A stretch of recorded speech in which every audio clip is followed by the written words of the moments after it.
Martus Foundation in the margins of the UNJ 78th session. I'm withtheir, representative of JWF to the United Nations Department of Global Communications. So for our first time guests who are joining for the first time to any JWF event, we are an international civil society organization dedicated to promote the culture of peace, human rights, and sustainable development, affiliated with the UN Department of Global Communications. So, given our mandate, we work towards the timely, effective, and gender-sensitive implementation of the Sustainable Development Goals, with a particular focus on SDG 5, gender equality, 4, quality education, youth empowerment, 16, promotion of rule of law, human rights, and lastly, and for sure, 17, boosting global partnerships. Last night we had a wonderful event welcoming our international guests from 15 different countries, and that really marked the first day of series of actions and diplomatic engagements that JWF is leading this time of the year during the United Nations General Assembly.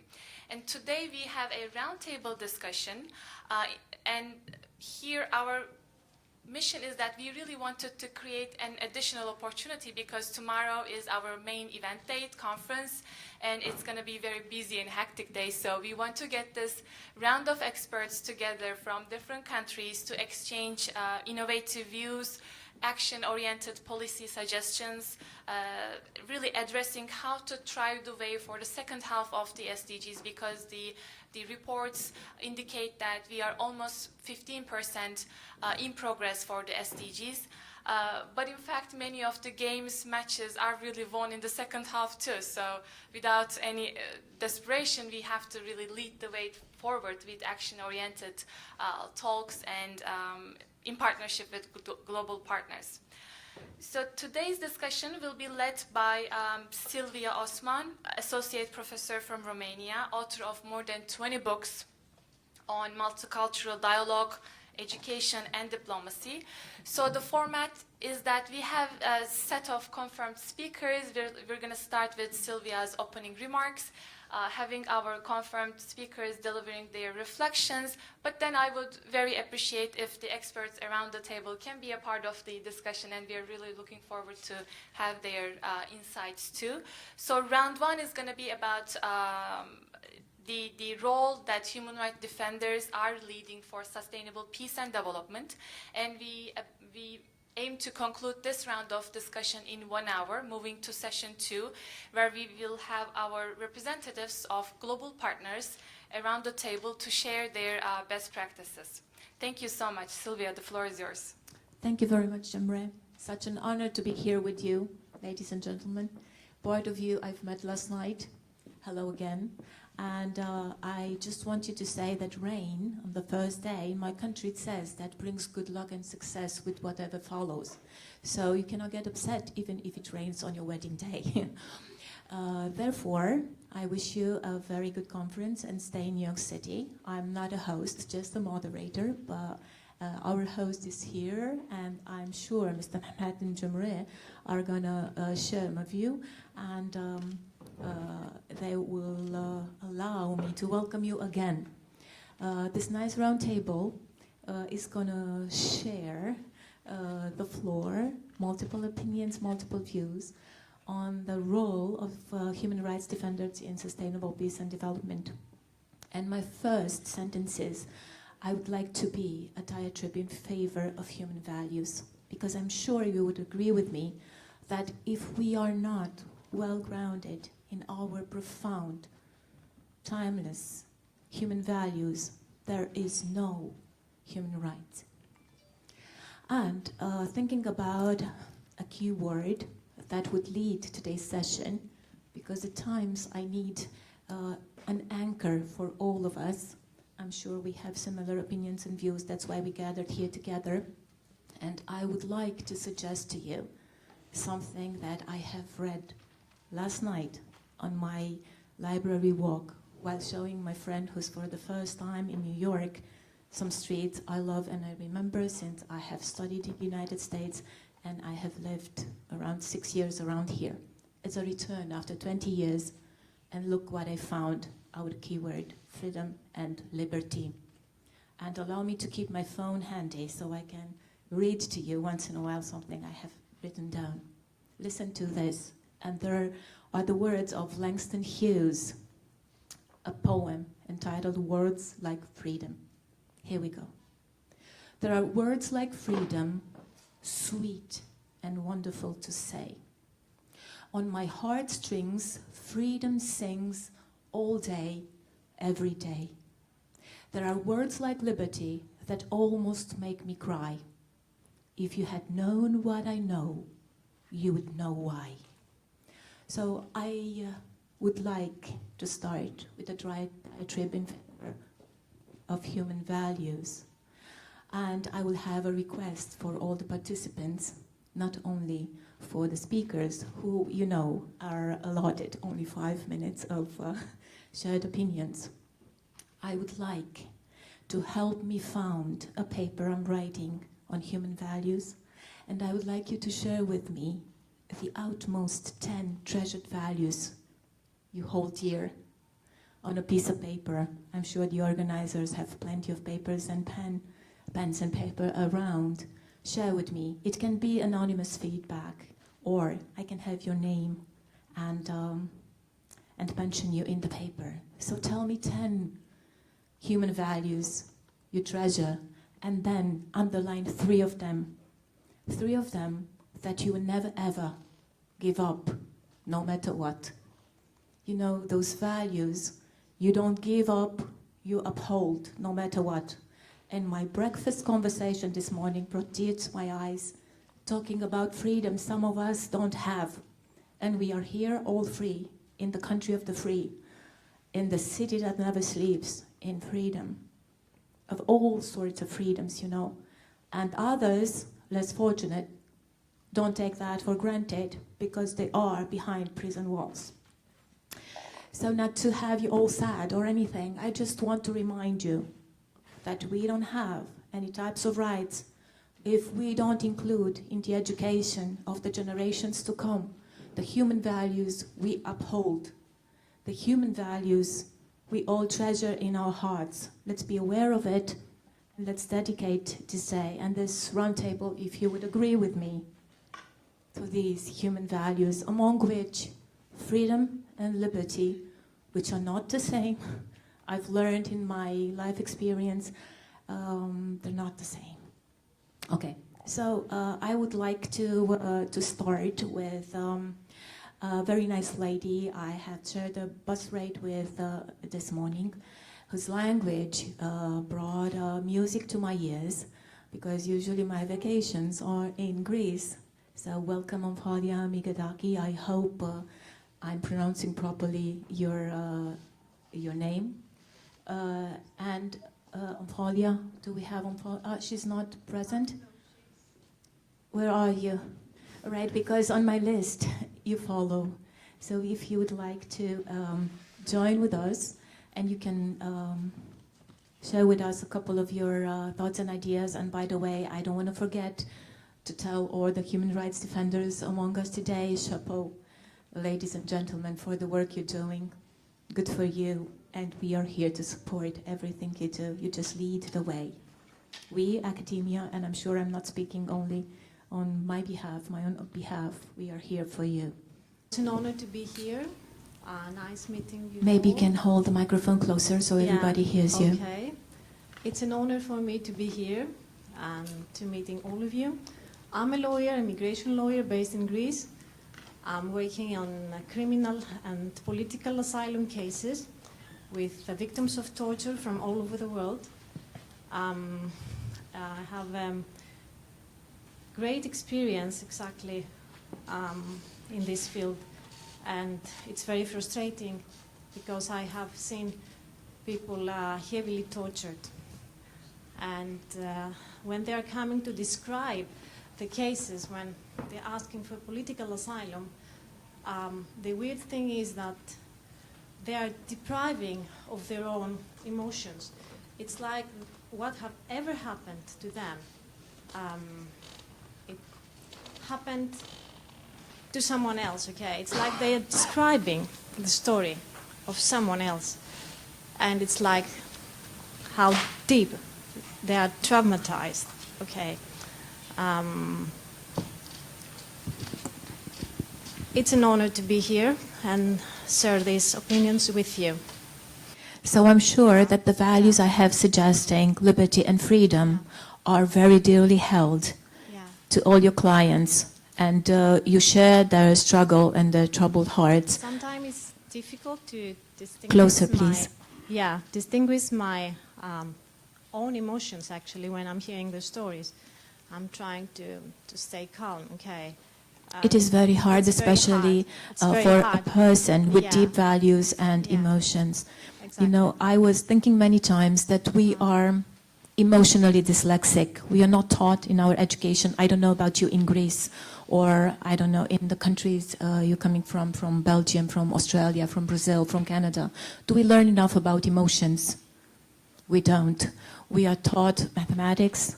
We are taught all sorts of sciences. Everything is important. History, geography, all sorts of philosophical thought. But emotion-wise, we are incapable of distinguishing an ABC. This is why no matter how strong we are, right? Yeah. Being in the position of a lawyer, defending this type of clients, you feel soft inside. So you might have, you know, a compound manner and strength, and you want to defend people, but emotionally they break you down. Yeah, exactly. So if this is we a are feeling, rooted in our human values, I can assure you I've been doing this for the past 12 years, and I'm not 20 anymore. It is helping. It is helping to treasure your soft side, your emotions, background and values, so we can be strong to defend the others who need us. Weakness is not sensitivity, and sensibility is sometimes strength. Remember Orwell, you know? So sometimes we need to share these emotions in such circumstances, and I appreciate your strength, Mfolia, and your kindness and sensitivity in the same time. This shows that we are humans. I don't know if you like Yuval Harari, Sapiens and Homo Deus. Have you read him? Yeah. Well, he was saying in his last article in The Economist this summer, I don't know for sure if it was July or August, he was saying that the AI already penetrating the human operating system, and he was raising, you know, question marks on how fast and how good this evolution is for our humankind. So AI would never sense that emotion deep down inside of you that brought a flush, beautiful pink cheeks of yours here in front of peers and colleagues defending human rights. Thank you, Omfolia, for your strength and for your courage of sharing this beautiful human feeling with us. Now, also from Greece, Persephone Koumouti is a nice lady I read in front of in the bus, whose language triggered all my nice emotions. Let's see if we can discover in her speech another set of human values you can write down on your piece of paper that you're going to give me before you leave today's round table. So please share with us a couple of your thoughts. Thank you so much. You're so kind. And thanks to the Journalist and Writers Foundation for the invitation. It's really a unique opportunity for me to be here amongst you. Basically, I am a writer and a literary translator. I've been doing this job for over 35 years. I've also been involved in intercultural dialogue for the last 20, writing a lot of articles on this very important issue.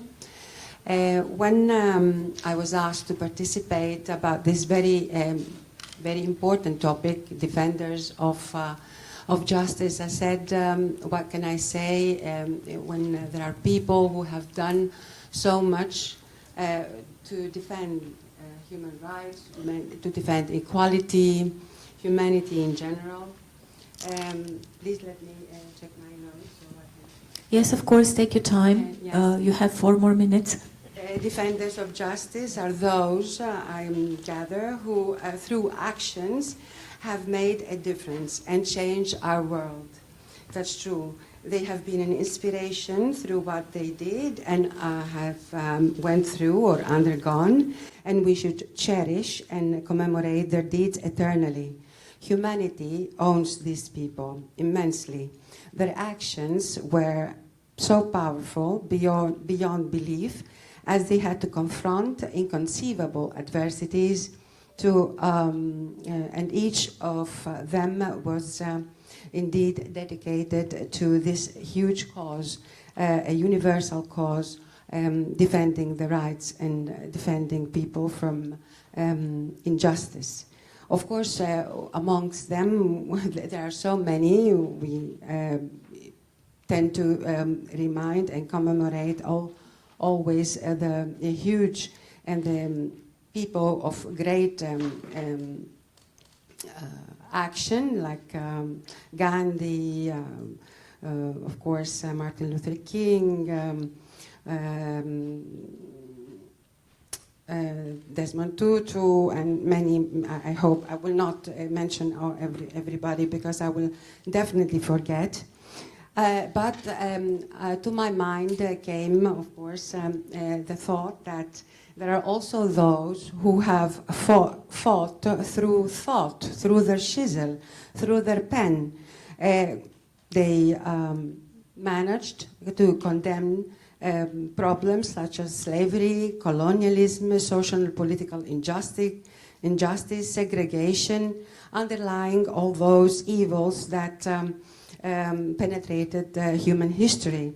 Their impact, those people's impact, those writers' impact, was huge, although they may not have understood or conceived it, and made an impact on humanity and on future generations. Those also, I thought, must be commemorated in our table today, or at least mentioned honorably. And of course, most of them are not here with us alive.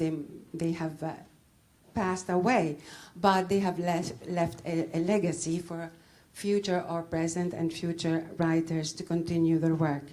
I can just mention very few names, such as Bertolt Brecht, for example, Pearl Buck, Chinua Achebe, Marguerite Duras. These are very, very few names that have advocated for human rights through their own stories. There are hundreds of them everywhere, in every place.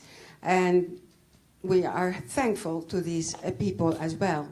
There are even some who have been jailed or punished as they spoke their truth. Through literature, through their stories. So this idea came to my mind. Literature has also a very important role in defending justice and humanitarian causes through their work, through their words. And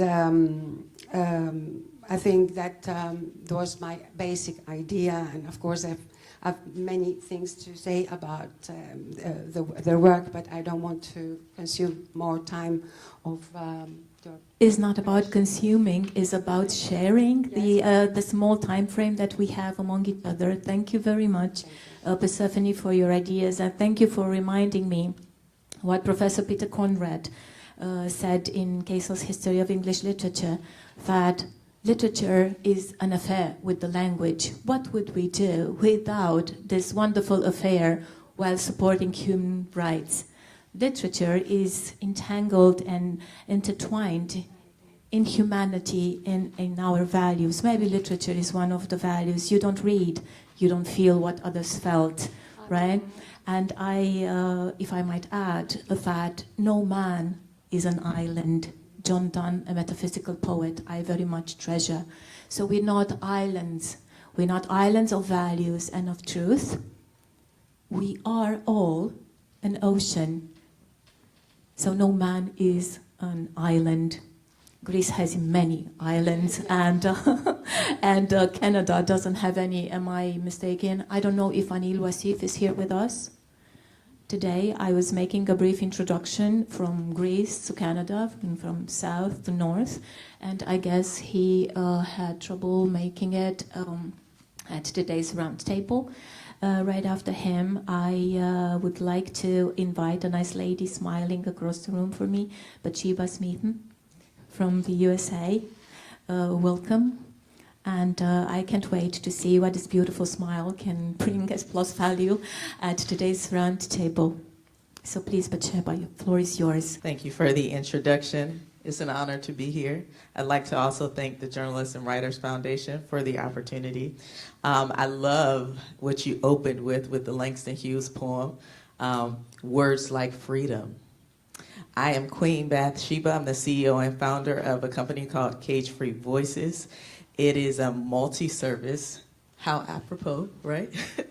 It is a multi-service international ed tech company. We educate youth and young adults who struggle with self-image and identity, and we do that by way of constructing powerful learning experiences. I might say a woman after my own heart. Congratulations, Queen Bathsheba. Thank you. And so just to piggyback off of what you said in terms of values, liberty cannot exist without an education. And so we use literacy to liberate students, to help them see themselves even if the world is blind. So UNICEF reports over the past 2 years, nearly 147 million children missed more than half of their in-person schooling, amounting to 2 trillion hours of lost learning. Children have to get back to the classroom, but changes are needed to ensure that they really learn, starting with the foundational basics of reading and numeracy. Cage-Free Voices is aware of this much-needed change and is therefore bringing the classroom to children who are within the walls of a school building and those who are currently not enrolled or learning from home. Education has always been on the cusp of shifting into a digital model, and we have been burgeoning at the seams with an incredulous attitude toward cultural needs. We have remained hesitant to accept the inevitable changes that are here, but we are at a point of no return where we no longer embrace practices that only focus on academics, to your point, and exclude other cultures or social and emotional learning. Offering an online model that provides multiple modalities to tackle rates of illiteracy helps us contribute to SDG 4, inclusive and equitable quality education and the promotion of lifelong learning opportunities for all.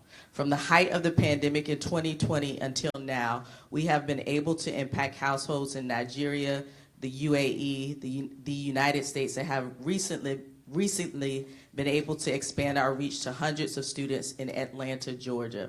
Our students have grown by 2 to 4 reading levels within 4 to 6 weeks.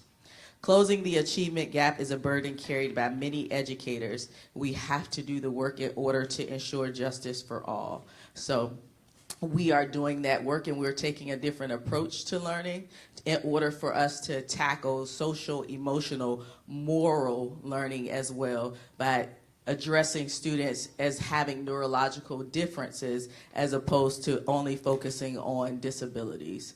And so I thank you so much for this opportunity to speak on the concerns that we have regarding liberty and education. Very good. You deserve this big round of applause, and I bow in front of you and the work that you do. You know, I have hundreds of students every year, and I have noticed that if you want to convey any information to anyone, you need to open a channel of communication. Human values are a valuable channel which we don't need to open, we need to accept. People of young ages are very sensitive, and they know if you mean it or you just say the words. So like the young man last night from Sweden, if you went to the reception, were you there? Okay, when he said enough words, let's see some action, at the age of 30, that means that some of the jobs of the human rights defenders are a proof of freedom of speech. If you're 30 and you say, let's see the action, I was wondering where he's going to be after 20 years. Let's see his actions, unfold after his words. He was courageous at the height of his 30 years of life experience that are not traceable further from his education. So talk the talk and walk the walk would be part of the values we need to share. And him being there and having the courage to say so is a proof of good education that inspires also values, not only information. Watch out, we live now in a time and day when information is sufficient and doesn't have time to transform itself into knowledge, which is very dangerous.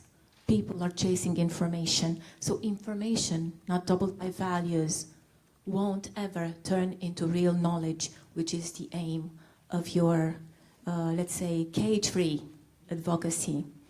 I remember what Ted Hughes once said, that our freedom is as far as our own cage is, and the bars are as far as our own imagination goes. So where is our imagination triggering results? Are we sharing values? Please don't forget my request and start writing down some values, because I have so many beautiful people in front of me, not only fashion-wise or outer coverage-wise, but in your eyes and in your smiles, I see that most of you are here because values pushed you. Wake up, and come.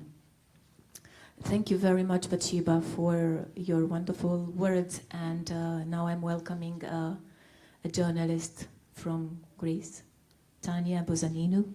Share with us your thoughts about human rights defenders for sustainable peace and development. The floor is yours. Hello, everyone. I have been a journalist for 25 years, working mostly for a newspaper. And I wish I could say something different, but although I have been working in a democracy, I'm sad to say that the situation in the freedom of speech and other human rights has been deteriorating. I am an optimist, and I hope that we're going one step back, 2 steps forward. I hope this is the case. But for the time being, I think that in the last 25 years, I have witnessed a deterioration. I was thinking why this is happening. Since life goes forward, we have many developments in medicine, in technology. And one of the several reasons I can find is the concentration of media away from the traditional media-owned publishers and in the hands of big conglomerations and wealthy businessmen who don't care so much about promoting human rights or promoting the freedom of speech and freedom of expression. They don't care as much as they care about power that media ownership gives to them, and about an opportunity to promote their own interests. So other human values have taken second stage compared to the new values. Also, social media, although it has created an environment where people can self-organize or bypass the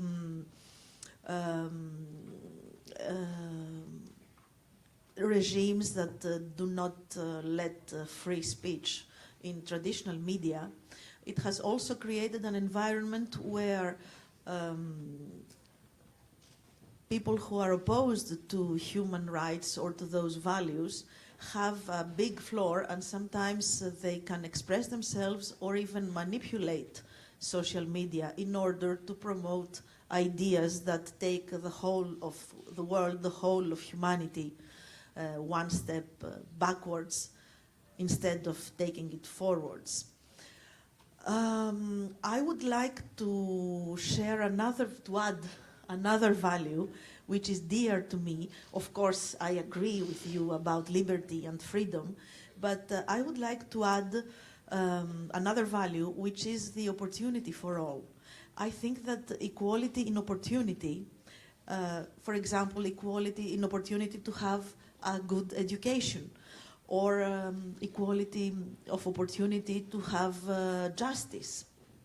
I think it's a value that we should promote because there are many inequalities on several levels around the world today, and I'm pretty sure that as far as inequalities are concerned, the world is getting a little worse instead of getting a little better, because the technology we have could have been used in order to soften those inequalities.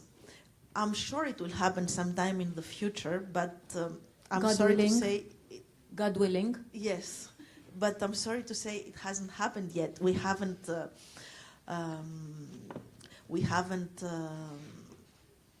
reached all the potential we have thanks to new technology. So technology might, you say, serve a higher purpose. Yes. Maybe that would be the answer to your question, and maybe we can start connecting more than communicating. Yes. Because we stopped connecting humanly while we use for communication so many devices. Think about the pandemic. I usually click right ahead with my students. During the pandemic and through a screen, it was practically impossible to keep them in touch with themselves and with me and with the other classmates. If you would like to close in 1 minute, I will give you back the floor. So I think we should all work, especially us, everybody in their field. In my field, in journalism, I think we should all work in order to make a better use of the technology and social media, in order to overcome all the obstacles, and hopefully to create better opportunities for everyone wherever they are, not only in Europe or in America, but all over the world. And hopefully we are going to achieve that sometime in the future. Hopefully in a lifetime, so we can be happy about it. Thank you very much, Tanya, about your insight, and a journalist's work never ends, right? Hopefully you keep doing the good work. Yes, although it's mostly about, the news is mostly sad. Well, it is about the information that if you wrap it up in human values, that probably will get a chance to connect to people, not only communicate what's necessary. And also to learn something, to learn about our past mistakes. True, but you know, this is difficult to admit because everybody would agree that always is somebody else's fault. This is what we taught, right? By This many. is the And politician's disease. of course. You know, your speech reminded me of a dear professor of mine at the State University of New York in Farmingdale. His name is Rob Kogel. I have not in touch with him.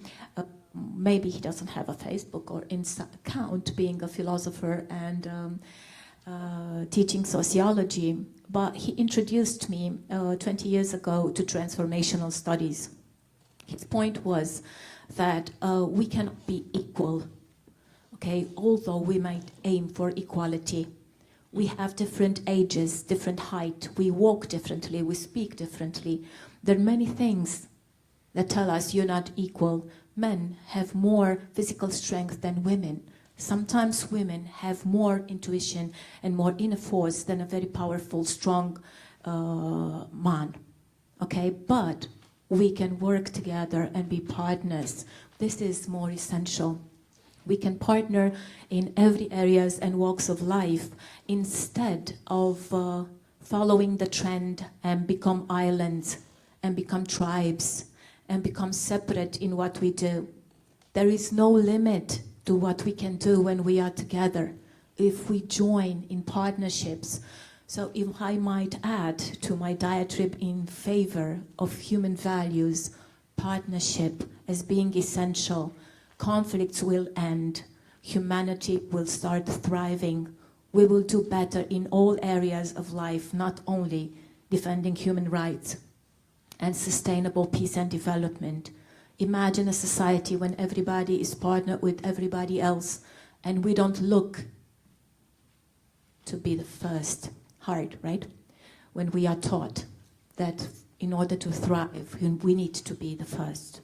But we can be together in partnership. Then we won't have cages anymore, and we won't have any more tango between what we want to do and the 2 steps back, then somebody pushing us back, or just dragging us into a dance which is not ours. Well, I hope that dancing in Greece will not stop because I have a diatribe in favor of partnership. And I would like to invite somebody from a very exotic country, a fellow professor.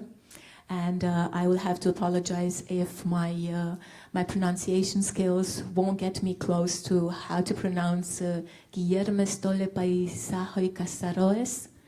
Is it close? Of course, a man will compliment me, although I might have made a couple of mistakes. But would you please humor me and spell your own name? Pronounce your own name, so I rest assured I didn't do such a bad job. All right, good morning, everyone. My name is Guilherme Casarões. I don't really feel that my country is exotic, but my mother was certainly exotic because she decided to add her 2 middle names to my name. So that's why I have this A very long, creative, exotic yeah, woman, I'm sure. I got bullied at school because people used to tell me that I mean, my name sounded like a king's name, like nobility. I really appreciate the opportunity of being here and of being able to share some of my thoughts with you and to listen to you. I hope anyone has already spoken about empathy, because that's what really struck me as I was listening to your testimonies. Brazil's a very blessed country in several different ways, and one of these ways is that we have not seen a war taking place in the country for the last 150 years. So that's great news on the one hand, but Brazil's also very poor and very divided, and it has become more and more divided with time. I've been a professor at the university for the last 17 years, so I've had the chance of the opportunity to witness the process of political polarization and radicalization that we have gone through in the country. And one of the things that I've realized doing research on the rise of extremist movements, the rise of far-right movements, the rise of populism as a threat to global democracy, is that one of the common threads of many of these movements from around the world is that they tap into sentiments that lead people to dehumanize other people, to lose empathy towards other people. And that's very powerful. However unfortunate this might sound, it's actually very easy to mobilize people's negative feelings towards each other, as long as you're able to emphasize the right differences, the right things Remember, that separate. divide et impera. Sorry? Divide et impera. impera is centuries long, so they're not doing something new. Exactly. So building unity is not the goal. It's never the goal. You can pretend you're building unity, but you're actually dividing societies along religious lines or social lines, class lines, ethnical lines. So this is one of the things that I've learned as a researcher, and that's probably the main reason why I've decided at some point to move beyond academia. I used to consider myself a pure blood researcher. So I was, very much away from what was happening in real life, so to speak. I was just somebody who wanted to analyze things.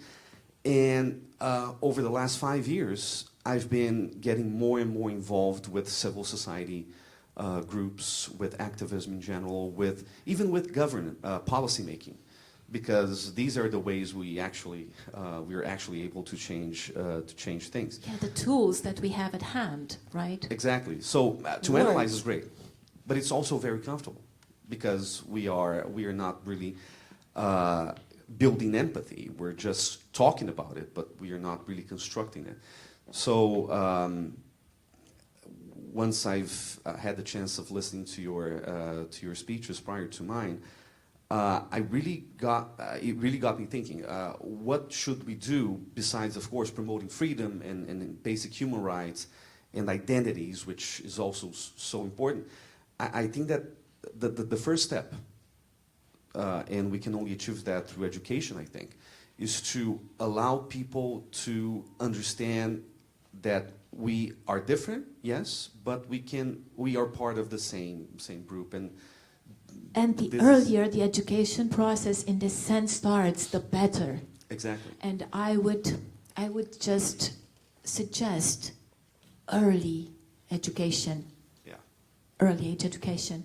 And promoting human values and the ways in which our differences can bring us together instead of dividing us. And that's okay to be different, and that's okay to fear. And because, I guess, General Patton said that courage is fear lasting a moment longer. So it is not hard to accept that at some time can be weak, sometime we can be different because we feel in a certain way, but together we're strong because we're not going to feel weak in the same time, all of us, right? And we can just partner. Exactly. So yeah, that's my message for this opening round. Empathy is so important, and that's what I think we should be looking for in whatever we do as professionals. Thank you. Lovely. But let's think what's behind empathy actually. What's the deep human value? That with, of course, unconditional love.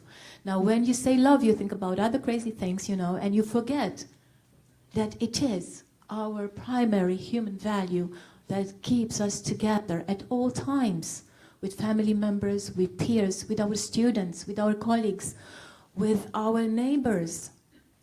We live in a day and age when alterity is getting so transparent that almost disappears. And this is not my philosophical thought early in the morning before my first cup of coffee, you think, but the words of a professor of cultural philosophy at the University of Berlin who wrote a wonderful book I'm suggesting.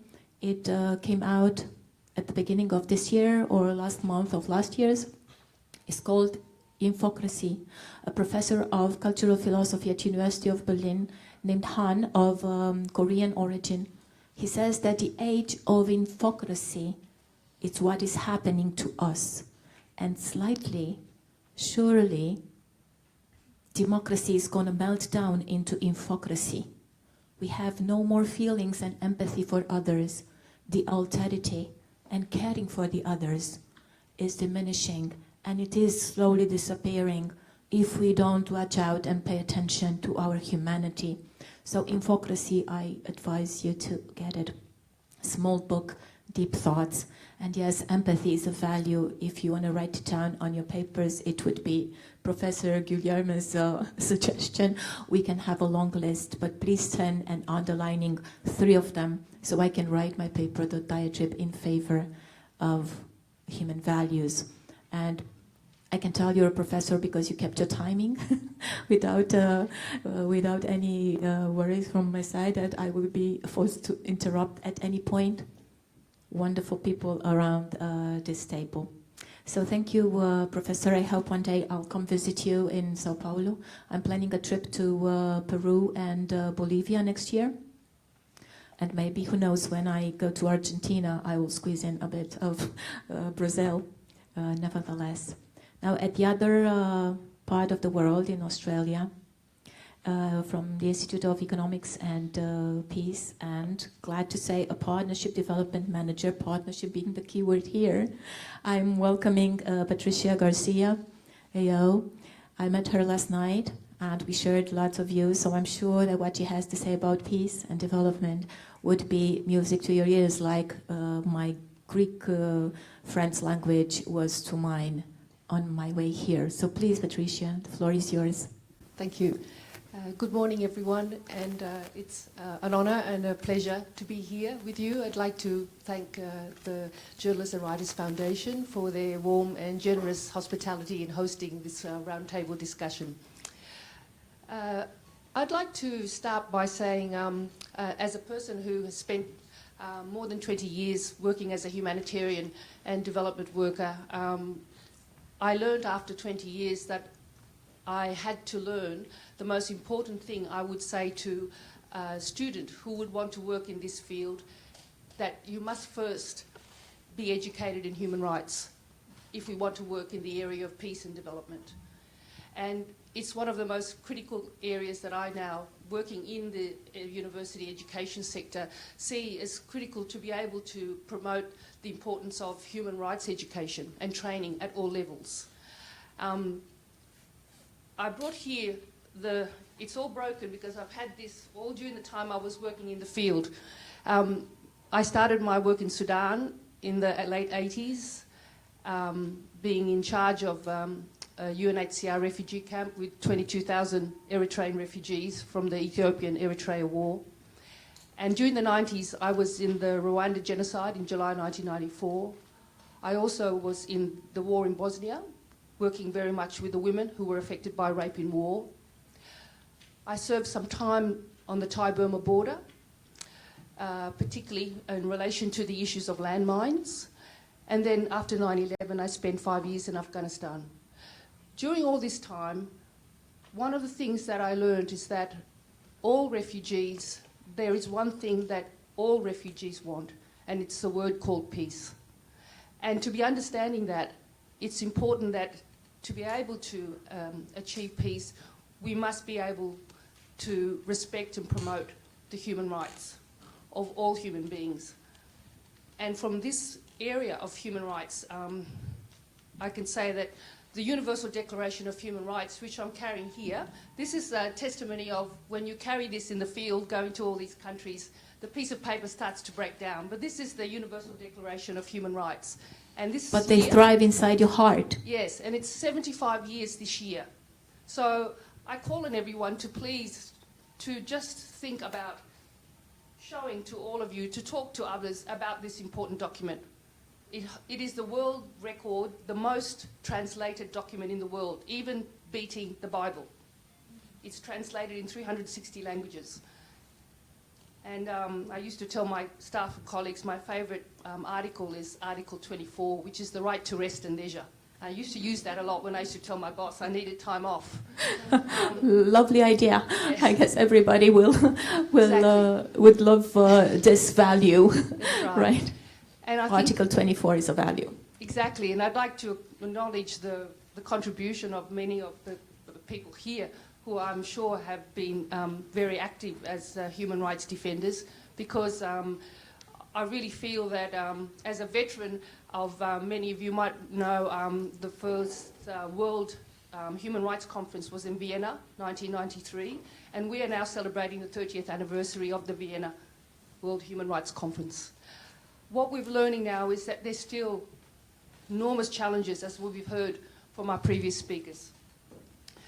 Key challenges are that safety and security of the human rights defenders is still a very, very serious issue.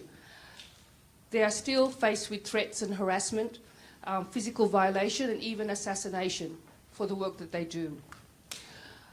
We need to look at the legal and political repression that some of the governments are enacting laws that are actually restricting the activities of human rights defenders as we speak today. There are institutional challenges, bureaucratic challenges within organisations, red tape, that create a lot of difficulties in many of the capacities of human rights defenders to be able to carry out their work. There's a lack of accountability. Perpetrators of human rights abuses are usually very powerful and can get away with what they've done. It makes it very hard for human rights defenders to be able then to be able to hold into account these perpetrators, and obviously also to protect their victims. There's a lack of international support. We hear so little about the human rights abuses, particularly in a lot of conflict-affected countries where there is no media access. And yesterday I visited the advocacy Silence Turkey organisation, and for the first time heard about their social genocide project, which was a very moving and emotional sort of account of the hundreds of people who were arrested, imprisoned and killed after the so-called coup in 2015 in Turkey. Keep your microphone a bit closer, please. 1 minute Yes. to close. And we also, I think, challenged human rights defenders with ethical dilemmas that we face and also cultural sensitivities. When I was in Sudan, I experienced for the first time this issue of female genital mutilation because I was working with maternal health clinics with the refugees. And working with refugees, as many of you know, most of the refugees in the world are women and children. So most of my work have been with women, human rights issues, particularly the issue of the female genital mutilation, which was for me quite a horrific situation of seeing women die because of this traditional harmful practice. In Bosnia, I interviewed almost 200 Bosnian women who had been systematically raped during the Bosnian War. And that, those testimonies contributed to evidence that was brought to the International Criminal Tribunal for former Yugoslavia, which led to the first case of rape in war as a war crime, which many of you might remember, that led to the conviction of 3 Serbian soldiers. And this was for me an important success and achievement of what human rights defenders can do in a particular issue of rape in war. I'm sure you did your share of work, and congratulations for everything you're doing. I just want to let everybody know we're running a bit late because we started a bit late, and we have 3 more speakers to share only a few minutes. So I would like to please make your speeches a bit short, and I will apologize for the overpassing of 12 o'clock for the organizers, only a couple of minutes. And I would like, with no further ado, to invite my colleague, Johan Heijmans from Belgium, sitting here next to me, to share his ideas. I've seen him taking notes, so please, Johan. Good morning, everybody. I'm very happy and honored to be here today. I'm a human rights lawyer. We have a law firm in Belgium that has a lot of international cases. In total, we are 35 people working on issues in Iran, on the Uyghur people, but most importantly, the last 7 years we have worked a lot on the Turkish situation, sadly enough. How do we do this? We try to help people who are working in the field to be a bit more protected, like you were saying, by first sometimes filing documents in domestic procedures. People don't dare to take a national lawyer, so we do it for them. Or we go to the embassies or the consulates and we file their documents and files to make sure that the procedures can continue in their respective countries. On the other hand, we also have a lot of international procedures that we do before the United Nations Human Rights Committee, European Court. We have a very big decision that is coming up against Turkey, where we hope to get a very important pilot decision next week, Tuesday. It's a decision that should be taken by the Grand Chamber. And beginning of this year, we also filed a complaint to the International Criminal Court in the framework of these international abductions that are taking place against Turkish dissidents, and that's being committed by Turkey, but also with a lot of other partners and other countries that are involved. A few weeks ago, someone was kidnapped again in Tajikistan. So that is a little bit what we try to do. But, and that's also an important thing, I think, that we also try to be creative when we get stuck, when the judicial decisions are not enough anymore. We try to come up with new creative ideas, out-of-the-box ideas. For instance, we created last year an opinions tribunal for Turkey, where we presented the most or the gravest human rights violations that we saw to a panel of independent former judges to have their opinion about it, and that could then help us to, one, remind the perpetrators that there is accountability, and on the other hand also to give hope to the victims and the family members of the victims that they should keep on fighting and that they never can give up. And there's two short messages, I will try to respect my time, that I want to share in this regard. With regards to the role of human rights defenders, is first of all the message of respect, because for me it's quite easy. I live in Belgium, it's a free country, we are very well protected as human rights defenders, but I have so many colleagues that are really risking their lives, that every day when they go to court they don't know whether they are going to return, or not just for themselves but also their family members. They might be arrested, but in order to put pressure, your wife, your children, they might also be arrested, and still these people continue, and I'm so amazed by that I have a very strong message of respect for them. It's absolutely wonderful what they do. And the second message I wanted to share is a message of hope, in a way, because we've talked about the lots of negatives that exist, but I'm a very positive-minded person. And I think when you talk to these human rights defenders, you feel the energy and the power that is behind it, and that they never give up. Even yesterday when we had the reception, I spoke with a lot of human rights defenders and people involved with human rights in general. And it was so remarkable to see that they have so many ideas and so much energy to keep on fighting. And that is what we need in these times where there's so much repression and populism, and from all sides there's lots of negatives happening. There need to be people that have hope and that keep on fighting in order to change society in a positive way, and I think many of you are already doing a wonderful job, but just to support you, this little message of respect and hope. Thank you. Thank you, Johan, for this good addition to our list of values, respect and hope. Let's write them down and hope they thrive. I'm going to invite Dr. Ranjana Kumari to talk to us another perspective from the East this time. Welcome. Thank you. So I'm representing the global majority. We are the second largest country in the world in terms of population.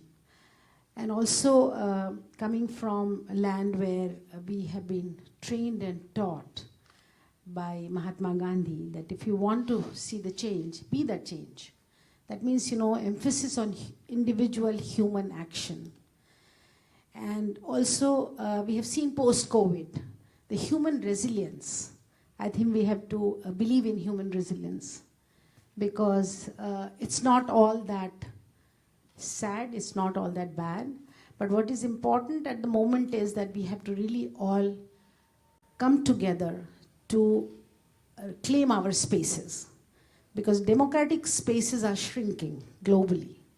When you look at the way, the human rights defenders, and also the peace, because peace is not only when there is war, peace is when families are disturbed. Peace is when you're made to leave your home and to go live in an alien place and called alien. Peace is also when your land is taken away. Peace is also a challenge when a woman inside home is facing all forms of violence. So from home to community to nations, we have to look at the way peace is under threat at the moment. And biggest challenge at the moment for peace is to be in peace with our planet. How difficult now it is becoming for every one of us, the way nature is, getting threatened and challenged, and the kind of, the change that we are seeing in terms of climate change. So it's a very large and very, very over-encompassing agenda before us. And also it's important, and especially for me, who have been almost 4 decades of women's rights defender. So women's rights are human rights. But to defend women's rights is not easy. I think all of you who are working in this space would know. But one thing I know, and today, this morning, or yesterday, you can say that I have a message from my home country. There's something that I personally and my whole movement in the country, women's movement, fought for, is space, a political space in decision-making bodies. How many of our countries have space in their parliament for women? Equal space. Gender balance 50-50. How many countries? We want human rights to be defended. We want our peace to be protected. We want our climate to be really set in proper, the challenge, to face the challenge of climate change and climate crisis at the moment, and war, of course, which is looming, and all kinds of economic instability. But what we are not doing is really to address the issue of 50, or I will say 70% of the population of the world, 50% women and 20% children who are really totally dependent on women for Hard who they work become here. and what kind of future they will have. So I think it's important. I'm just not only going to quote Gandhiji here, but I also want to, I was just reading because Behzad gave me the autobiography, and I'm the very new learner about this movement, and what Mr. Gulan said about, education doesn't happen only in schools. It happens when you meet each other, when you communicate with each other, when you teach each other. I think I'm very impressed with that quote. When you read each other. When you read each other, when you look into the eye of each other, then I think that's where you start learning how to be a strong, resilient, you talked about... and creative in the same time. Yes. Because resilience is about having solutions for all the problems you all mentioned. And without creativity and without the profound human values... And finally, ma'am, I just want to add one single small caution here, because we are moving very fast, and I've been connected with a lot of technology companies as their trust and safety person. I can tell you that unless we all, as humanity, come together to reclaim our civil society spaces, which is under threat, reclaim our land, reclaim our forests, reclaim our water, and also unless we are able to really stand by each other and hold each other's hand to protect each other as countries and cross boundary, it's going to be very difficult because technology is taking over. You don't know the power of, all of us know and all of us are fearing it, of artificial intelligence. I think these are some of the mega, you can say the trends in the global situation that we have to be mindful, and we have to really work as, and not lose our hope and heart. That's my message. Let's keep working together. Thank you. Thank you for your message, Dr. Ranjana Kumari. And a good round of applause is, of course, needed for so much courage and for so much, awareness triggering. Now, last but not least, for the first round of this discussion, Paula Penfold from New Zealand. Welcome. Thank you, Sylvia. Good afternoon, actually, now, everybody. It's a pleasure to be here and honoured to be here. By way of contrast, from one of the smallest countries, actually, represented here, our entire population would be just a fraction of the city, that of the city that we're in. So, hello from New Zealand. I'm an investigative journalist there. I'm very grateful to the Journalists and Writers Foundation for this opportunity, and also to the Peril of the Islands Foundation in New Zealand for bringing me here. I don't think of myself as a human rights defender, actually. I wouldn't call myself that. And yet when I think about and talk about the work that I and my team do as investigative journalists, it dawns on me, actually, in this forum that it is what we do, because our work consistently returns to themes of human rights, issues of justice, issues of oppression, issues of fairness. And we live in a liberal, progressive democracy in New Zealand, but many of the issues that you're discussing are very, very prevalent in what is becoming an incredibly fractured society in New Zealand, unfortunately. When I think, Sylvia, of your question of human values, I think of a term that is used by the indigenous people of Aotearoa, New Zealand, the Māori people, and they have a term called whanaungatanga. And whanaungatanga is about kinship. It's about forming relationships. It's about strengthening ties between communities. It's about a sense of unity and belonging and cohesion. And I think about our work in terms of that sense, and another from Te Ao Māori, which is called manaakitanga, and that's about how we would wish to treat each other. It's about hospitality and about treating each other as equals, and they're to the fore in our work. There's a quote from an NBC correspondent that I like. Her name is Anne Curry, and she speaks of journalism being an act of faith in the future. And I look at the crossroads that we are at internationally, and I think, you know, the individual investigations that we do in a small country like New Zealand are a tiny, tiny element of what's going on in the world, but we all do what we can, and collectively I hope that we can all work towards something that gives us faith in the future. Thank you. It's good to meet with you all. Yeah. Thank you very much, Paula, and I think we can close the first round with the word faith. Let's have faith in what's beyond us. Let's have faith in each other, and let's have faith in the destiny of humankind, that with our contribution, with our peers' contribution, with everybody's contribution, we can get a little bit closer, even 1 millimeter closer to our goals. Thank you very much, round one.